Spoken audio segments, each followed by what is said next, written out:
Hi, welcome to Adadada Asathal Samayal. இன்னைக்கு வீடியோல நம்ம பார்க்க போறது ஒரு சூப்பரான ஒரு டிப். சோ இது பாத்தீங்கன்னா எல்லாரோட ஃபேவரட்டான டிப் இது. பெரியவங்கல இருந்து சின்னவங்க வரைக்கும் எல்லாருக்குமே இது ரொம்ப பிடிக்கும். சோ இது பாத்தீங்கன்னா தந்தூரி சிக்கன், அதுக்கு அப்புறம் grill chicken, normal chicken fry, fish finger, அப்புறம் தவா ஃபிஷ் ஃப்ரை. சோ இது எல்லாத்துக்குமே இந்த டிப் இல்லாம நம்ம சாப்பிடவே மாட்டோம். இது மட்டும் இல்லாம சாண்ட்விச் அதுக்கெல்லாமே இது ரொம்பவே யூஸ் பண்ணுவாங்க. பர்கர்க்குலாம் கூட யூஸ் பண்ணுவாங்க. சோ நம்ம இன்னைக்கு பார்க்க போறது மயோனைஸ். நம்ம மோஸ்டா ஹோட்டல்ல தான் சாப்பிட்டுருப்போம். இதை வீட்லயே சூப்பரா பண்ணிடலாம். ஒரு 5 நிமிஷத்துல சூப்பரா பண்ணிடலாம் நம்ம. ஸோ அது எப்படி பண்றதுன்னு பார்க்கறதுக்கு முன்னாடி என்னோட சேனலை நீங்க ஃபர்ஸ்ட் டைம் பார்க்குறீங்கன்னா லைக் பண்ணுங்க, சப்ஸ்கிரைப் பண்ணுங்க, பக்கத்தில் இருக்க பெல் ஐக்கனை கிளிக் பண்ணிக்கோங்க. இப்போ நம்ம மயோனைஸ் செய்ய தேவையான பொருட்களை பார்த்துடலாம். இதுக்கு நான் 2 முட்டையோட ஒயிட் மட்டும் எடுத்திருக்கேன். அதுக்கப்புறம் நம்மளுக்கு தேவையான அளவு எண்ணெய் நம்ம எந்த எண்ணெய் வேணாலும் யூஸ் பண்ணிக்கலாம். வாசனை இல்லாத எண்ணெயாக இருந்தால் நல்லாயிருக்கும். அதுக்கப்புறம் பார்த்திங்கன்னா கொஞ்சம் உப்பு. அதுக்கப்புறம் நான் இங்கே கொஞ்சம் கடுகை நல்லா நம்ம அந்த பூண்டு தட்டுவோம்ல அந்த கல்லை வச்சு நல்லா தட்டி வச்சுருக்கேன். உங்களுக்கு கடுகு பவுடர் இருந்தாலும் நீங்கள் அதை யூஸ் பண்ணிக்கலாம். அதுக்கப்புறம் பாதி எலுமிச்சம்பழத்தோட சாறு, அதுக்கப்புறம் ஒரு 5 பல்லு பூண்டு வச்சுருக்கேன். இப்போ நம்ம ஒரு மிக்ஸி ஜாரில் நம்ம எடுத்து வச்சுருக்க எல்லா பொருட்களையும் நம்ம சேர்த்துடலாம். ஃபஸ்ட்டு நான் முட்டையோட அந்த வெள்ளையை சேர்த்துக்கிறேன்.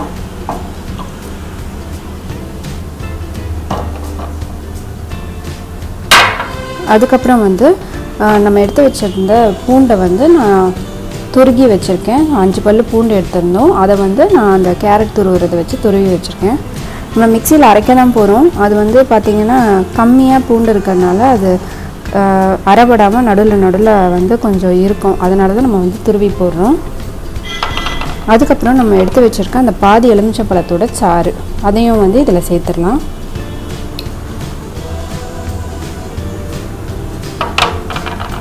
அதுக்கப்புறம் நம்ம எடுத்து வச்சுருக்க உப்பு கொஞ்சமாக சேர்த்துக்கோங்க உப்பு. அதுக்கப்புறம் நம்ம தட்டி வச்சுருக்க இந்த கடுகு 2 சிட்டிகை தான் போடுறேன்.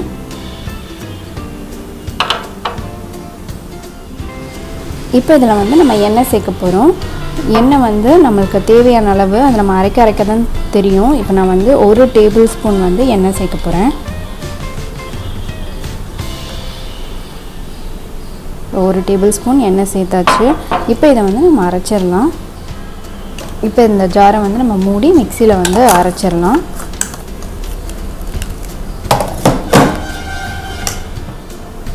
இப்போ இதை நம்ம அரைச்சிடலாம். இப்போ நான் 1 டேபிள் ஸ்பூன் எண்ணெய் ஊற்றி ஒரு ஓட்டு ஓட்டியிருக்கேன். எப்படி என்ன கன்சிஸ்டன்சி வந்திருக்குன்னு பார்க்கலாம். இது இன்னும் நல்ல தண்ணியாக தான் இருக்குது. இன்னும் அது என்ன அர்த்தம்னா நம்மளுக்கு இன்னும் எண்ணெய் தேவைன்னு அர்த்தம். இன்னும் கொஞ்சம் எண்ணெய் ஊற்றி நம்ம அரைக்கணும். இப்போ நான் இதில் இன்னும் 1 டேபிள் ஸ்பூன் எண்ணெய் சேர்க்க போகிறேன்.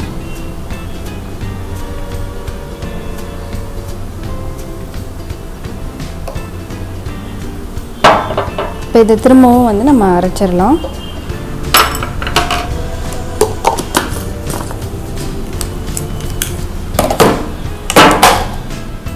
இப்போ நான் டோட்டலாக ஒரு 5 டேபிள் ஸ்பூன் எண்ணெய் ஊற்றி அரைச்சிருக்கேன் மொத்தமாகவே. இப்போ எவ்வளோ கன்சிஸ்டன்சி வந்திருக்குன்னு பார்க்கலாம். இப்போ பார்த்திங்கன்னா கொஞ்சம் க்ரீமியாக நம்மளுக்கு கிடச்சிருக்கு. இது இன்னும் கொஞ்சம் திக்காகணும். இப்போ நம்ம கொஞ்சம் கொஞ்சமாக லைட்டாக எண்ணெய் ஊற்றி நம்ம அரைச்சிக்கணும். இப்போ நான் மொத்தமாக ஒரு 7 டேபிள் ஸ்பூன் போட்டு அரைச்சி வச்சுருக்கேன். நம்மளுக்கு மயோனைஸ் எப்படி வந்திருக்குன்னு பார்க்கலாம். பார்த்திங்கன்னா இப்போ நல்லா க்ரீமியாக வந்துருச்சு பாருங்கள். நம்மளுக்கு கரெக்டான கன்சிஸ்டன்சி வந்துருச்சு. ஸோ நம்மளுக்கு டோட்டலாக 7 டேபிள் ஸ்பூன் எண்ணெய் தேவைப்பட்டுச்சு. நம்மளோட ஹோம்மேட் மயோனைஸ் ரெடி ஆயிடுச்சு. இந்த ரெசிபி உங்களுக்கு ரொம்ப பிடிச்சிருக்கும்னு நினைக்கிறேன். நீங்களும் இந்த மயோனைஸ் உங்கள் வீட்டில் ட்ரை பண்ணி பார்த்துட்டு உங்களோட ஃபீட்பேக்கை கமெண்ட் பண்ணுங்கள். இந்த வீடியோ உங்களுக்கு பிடிச்சிருந்ததுன்னா அடடட அசத்தல் சமையலுக்கு சப்ஸ்கிரைப் பண்ணுங்கள், லைக் பண்ணுங்கள், ஷேர் பண்ணுங்கள். நன்றி.